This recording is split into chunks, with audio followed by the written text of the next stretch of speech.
Hello, my name is Liza Romero, and I'm doing a video reflection on this American life, the problem we all live with.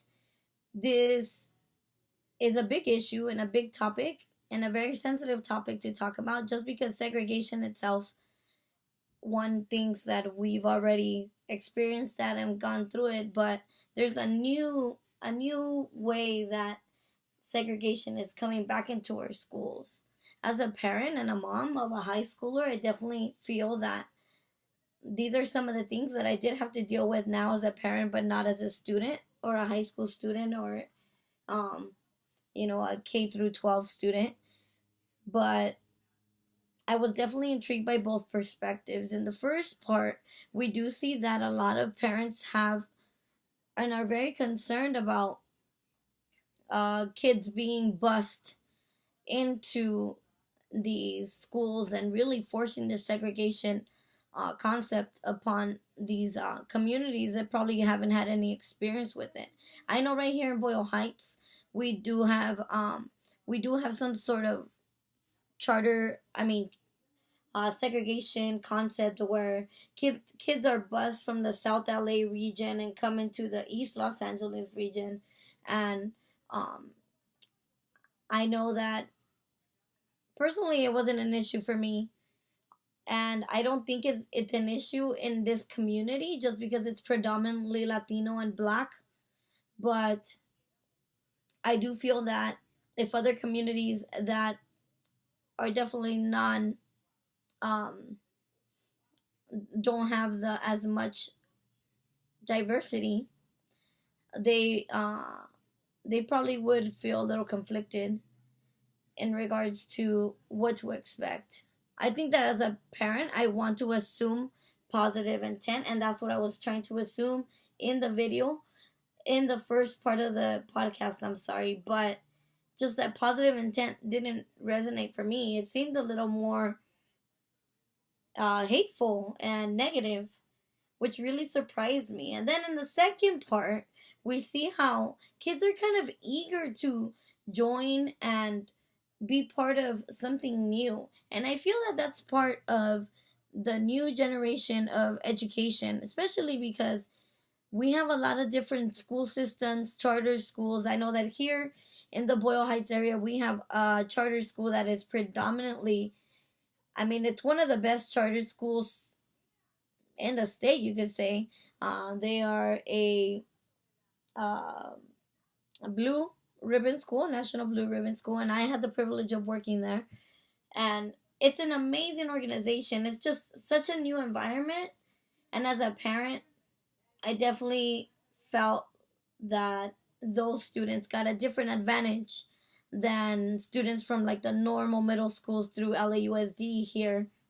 I definitely think that the mission and vision of these schools is definitely to create an environment where kids can learn, where kids are focused, and where kids are thinking about college. And I do not necessarily feel that in my district, LAUSD, I don't feel that Los Angeles Unified has that capacity to to really think about these things and really embed these things into our student population. I do feel that middle school students and elementary school students in particular, need that guidance so that they create that strong foundation. And that's what I got to thinking with these podcasts. It's got me reflecting as a parent too. You know, I did the same thing. I did the same thing as a mom. I looked into high schools that were the most beneficial for my daughter. I looked at their scores. I looked at their, you know, just as an educator, I have that advantage, but I can't imagine other parents having to do that research on their own. I feel that parents nowadays have to be more innovative and really do the research in regards to the quality of education that we want for our students, for our children, and the sacrifices that we're willing to make. You know, I drive my daughter 15 miles to her school, and that's just something that I wanted to make sure that she had access to. I wanted my daughter to have access, and I think that's pretty much what we're paying for is the access for her to have the quality education that I know she deserves in order to go to and through college, because that is the main focus. And I feel that there's a huge conflict between public and charter and magnet schools. And in reality, I feel that we need to really, number one, like I said, assume positive intent. Number two, really think about the population of students that we're trying to service. And what we're trying to do as educators is very important. Um, I feel like when thinking back of like the way charters and magnet schools were sold, it was just very marketable. It seemed very like a business or some sort of some sort of item that you would sell. It's just pretty much a good marketing person. And I don't know if that, I don't want to say dehumanizes an institution or it sells the institution the way it should. But again, I just feel that we're probably adapting to the way things are nowadays and the way education is ran.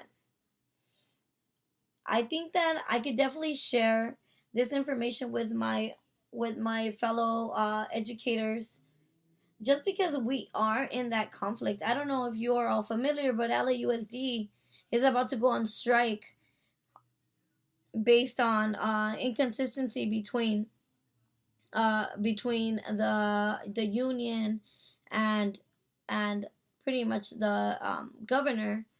And there really isn't a resolution. I know that we're affected and we're a charter school, and so I just want to make sure that, number one, I really want to disclose information to my coworkers about, are we really being inclusive? Are we, you know, are we assimilating, or are we creating something new?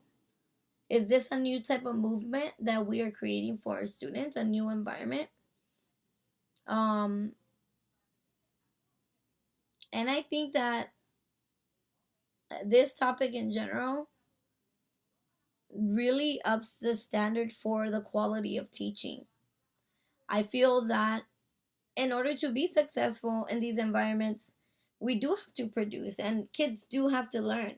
And now with, you know, so much standard based learning, it's important that these schools have the qualities and the qualified teachers and the resources so that all of these students could be successful, especially with the changes that we've done in education in the past even 5 years.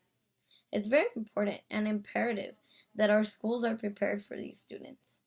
So I definitely do appreciate